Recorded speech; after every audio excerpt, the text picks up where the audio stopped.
సార్కి అయితే thank you మనస్ఫూర్తిగా. మన వెస్టేజ్ బిజినెస్ స్టార్ట్ చేసి మన గౌతమ్ బాలి సార్కి అండ్ మా అప్లయన్స్ కి నా జన్మాంతం నేను రుణపడి ఉంటాను. అట్లా ఎందుకంటే మా సార్ ఆర్ఎఫ్సీలో చేస్తాడు, ఆయనకంటే ఒక ఇన్కమ్ ఉంది. నేనైతే ఒక హౌస్ వైఫ్ నండి. హౌస్ వైఫ్ కి ఎలాంటి గుర్తింపు ఉండదు.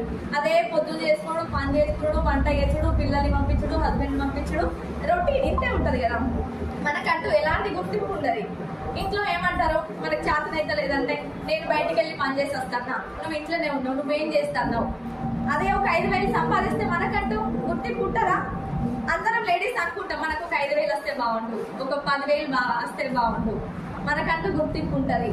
కానీ దానికోసం ఏం చేస్తారు, చిన్న చిన్న బిజినెస్లు, మిషన్లు కుట్టడం కానీ లేదా షాప్లో చేయడం కానీ పొద్దంతా కష్టపడతాం. అంతే 5,000 10,000 ఇస్తారు. ఆ 10,000 కూడా కష్టం, 8,000 ఇస్తారు. సంవత్సరాల తరబడి ఏంగా ఓ 500 1000 రూపాయలు పెంచుతారు, అంతే కదా. మనం అనుకున్నంత ఇన్కమ్ అయితే బయట రావట్లేదు. మన డ్రీమ్స్ అయితే మనకు వచ్చే ఇన్కమ్ తోని ఫుల్ఫిల్ అవ్వట్లేదు. మా సార్ ఆర్ఎఫ్సీలో వేస్తాడు, ఒక 35,000 దాకా వస్తాయి కదా. మాకు ఇల్లు, హాస్పిటల్ అవంతా ఓకే, కానీ మా డ్రీమ్స్ ఎక్కడ ఉన్నాయి. నాకు ఒక చిన్న బాబు ఉన్నాడు, 2 years. మరి స్కూల్లో జాయిన్ చేసిన నర్సరీ 35,000 అట్లా. మరి ఫస్ట్ క్లాస్కి ఎంత ఉండాలి, సెకండ్ క్లాస్కి ఎంత ఉండాలి, ఇంటర్లో ఎంత ఉండాలి, వాడికి ఫ్యూచర్ స్టడీస్ కి ఎంత డబ్బులు ఉంటే సరిపోతాయి. మరి ఇప్పుడు మాకు కార్ ఉంది, మా పిల్లలు ఏమంటారంటే ఓపెన్ టాప్ కార్ కావాలంటారు. మరి బయట మనకు వచ్చే ఇన్కమ్ తో మనం ఇప్పిస్తాం. అసలు మన డ్రీమ్ ఎంతమా అలాంటి కార్ గురించి, లగ్జరీ హౌస్ ఎవరైనా అనుకుంటామా? మనం ఏమనుకున్న గుడిసెలు ఉన్న ఒక ఇల్లు, మామూలు రేకులు ఇల్లు ఉన్నోళ్ళేమో ఒక బంగ్లా కదా. ఆ బంగ్లా ఉన్నోళ్ళేమో మంచి కబర్డ్స్ కట్టుకోవాలనుకుంటాం. మనకి ఎంత ఇన్కమ్ ఉన్నదో దాని మందమే ఆలోచించుతున్నాం. గొప్ప గొప్పగా మనం ఆలోచించట్లేదు, ఎందుకంటే రావు కదా, ఎందుకు ఆలోచించడం, అంతే కదా. కానీ ఈ వెస్టేజ్ లోకి వస్తే అయితే వెస్టేజ్ లో ఉంటే అయితే అని నేను తెలుసుకున్నా. ఎందుకంటే మా అప్లైన్ చూసి, మా అప్లైన్ ఇంట్లో ఉన్నాడు కాబట్టి నేను ఇంత నేర్చుకున్నా. వాళ్ళని చూసి వాళ్ళు క్రౌన్ అయ్యారు, వాళ్ళ దారిలో వెళ్తే నేను కూడా క్రౌన్ అయితే నేను కూడా లక్షల్లో ఇన్కమ్ తీసుకుంటా. ఒక హౌస్ వైఫ్ కి లక్షల్లో ఇన్కమ్ ఎక్కడ వస్తుంది? ఎక్కడ రాదు. ఇప్పుడు నా కొడుకు పెద్దోడు 25 సంవత్సరాల దాకా నేను వర్క్ చేసిన, అంతే 10,000 15,000 30,000 అంతే వస్తాయి, అంతకంటే ఎక్కువ రావు కదా. ఈ వెస్టేజ్ లో 1 సంవత్సరం 2 సంవత్సరాలు ఉంటే కంపల్సరిగా మన తలరాత అనేది మారిపోతుంది. డ్రీమ్స్ గురించి ఆలోచించాం కదా, ఈ వెస్టేజ్ లో వచ్చినాక డ్రీమ్స్ గురించి ఆలోచిస్తాం. ఫారెన్ ట్రిప్స్ మనం ఆలోచించాము, అసలు ఆలోచించాము. తిరుపతి, కొండగట్టు, వేములవాడ ఇవే మనం. నేనైతే తిరుపతి కూడా పోలేదు ఇంతవరకు, కానీ వెస్టేజ్ లోకి వచ్చినాక నేను ఫారెన్ ట్రిప్స్ గురించి ఆలోచిస్తాను. ఎందుకంటే ఇక్కడ అచీవ్ అవుతాయి, నాకు నమ్మకం ఉంది. వెళ్ళిన వాళ్ళు ఉన్నారు, వాళ్ళ దారిలో నేను వెళ్తే కంపల్సరీగా అవుతా. దీనికి ఏమైనా ఏజ్ అవసరమా, చదువు అవసరమా, ఏమైనా పెట్టుబడి పెట్టడం అవసరమా? ఏం లేదు కదా. మనం ఎందుకు చేయొద్దు కదా. ఏమైనా పొద్దులు మోస్తానమా, ఏమైనా కష్టపడతానమా? షాప్లలో పని చేస్తే పొద్దు నుంచి సాయంత్రం దాకా లీవ్ అడిగినా కూడా ఇయ్యడు. మన పిల్లల బర్త్డేలు కానీ మన ఫంక్షన్లు కానీ సార్ అని బతులాడాలి. మనకి వాళ్ళ బాస్ ఉండడా? నీకు ఎప్పుడు ఫ్రీ టైం ఉంటే అప్పుడే చేసుకో. నువ్వు హౌస్ వైఫా, ఫుల్ టైం ఉంటుంది మనకు. మొత్తం పిల్లల్ని పంపించి పని చేసుకొని మనం మొదలు పెట్టచ్చు. జాబులు చేసే వాళ్ళు కూడా పార్ట్ టైం రోజుకు 2 గంటలు చేసుకుంటే చాలు. మంచి గ్రోతింగ్ ఉందని నాకైతే ఈ వెస్టేజ్ నాకు దొరకడమే నా అదృష్టం. పోనీ నేను ఏదైనా నాకు జాబ్ వచ్చినా కూడా నాకు ఇంతగానో హ్యాపీనెస్ ఉండకు.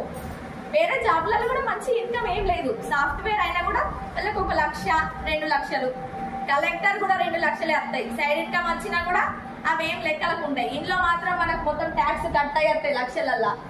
మన పైన అప్లైన్స్ ఎట్లున్నారు ఒక్కొక్కరు. మన భరత్ సార్ ఉన్నాడు, కళ్ళ ముందే 1,50,000 తీసుకుంటాడు. మా ఇంట్లోనే మా బావగానే. ఇవాళకి వచ్చినాక నాకు ఎందుకు, అవునా? నేను పైసల కోసమే వచ్చినండి. అందరు కష్టపడేది పైసల కోసం. వెస్టేజ్ లో పైసలు ఉన్నాయి, పొట్టు సంపాదించుకోవచ్చు. మనం సంపాదించుకున్నామా?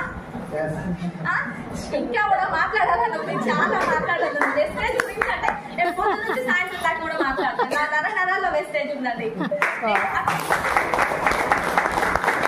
అసలు నేను జూమ్కి వచ్చినప్పుడు నా పేరు చెప్పడానికి నేను గడగడ పడుతున్నాను. అంటే నేను నేర్చుకున్నా, జూమ్కి వచ్చి నేర్చుకున్నా, వెస్టేజ్ అంటే ఏదో తెలుసుకున్నా, ఇలా ప్రొడక్ట్స్ గురించి తెలుసుకున్నా, సప్లిమెంట్స్ గురించి తెలుసుకున్నా. సప్లిమెంట్స్ అయితే ఎంత మంచి వర్క్ అయితే అంటే మా అమ్మకు మోకాళ్ళ నొప్పులు స్టార్ట్ అయినాయి. మాది జగిత్యాల సైడ్. జగిత్యాల చూపెట్టినాం, కరీంనగర్ చూపెట్టినాం, గోదావరి కన్నా చూపెట్టినాం. అస్సలు తగ్గలేదు. 50,000 ఖర్చు అయింది.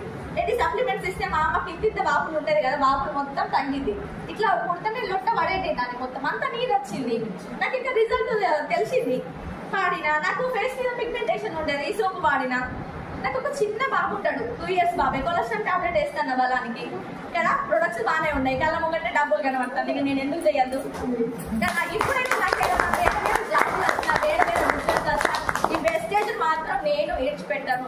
ఎందుకంటే ఇందులో ఎంత డెప్త్ ఉందో ఎంత గ్రోతింగ్ ఉందో నేను తెలుసుకున్నా. ఇప్పుడు నేను సిల్వర్ ఉన్నా కదా, ఇంకొక 6 నెలల సేమ్ నేను క్రౌన్ కావాలి. లక్షలు నేను 5,000 10,000కి రాలేదండి, నేను ₹1,00,000 కోసం వచ్చిన. ₹1,00,000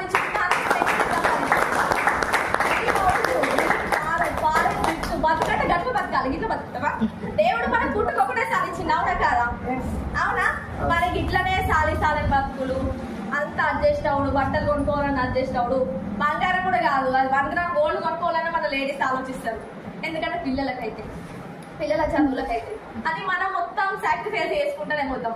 మనకంటూ ఏం లేదు, వెస్టేజ్ ఉంటే అవన్నీ అవుతాయి. అందరికి అర్థమైంది కదా, అందరూ చేయండి, చాలా మంచి బిజినెస్, ఎలాంటి డౌట్లు అవసరం లేదు. మీ అప్లైన్ చేతి పట్టుకొని ముందుకు వెళ్ళండి. నాకైతే ఫస్ట్ ఈ వెస్టేజ్లకు వచ్చినప్పటి నుంచి నేను ఒక 25 నుంచి 30 వేలు సంపాదించుకున్నా. ఫస్ట్ ₹73 స్టార్ట్ అయినా, పోయిన లాస్ట్ మంత్ 14,870 వచ్చినాయి.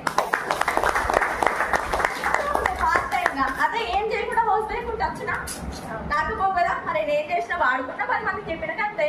వీళ్ళు ఏం తీసుకోలేరు కదా, అందరికి ఇవ్వచ్చు కదా. అందరూ చేయండి, అందరూ సక్సెస్ అవుతారు. ఆల్ ద బెస్ట్ అండి అందరికీ.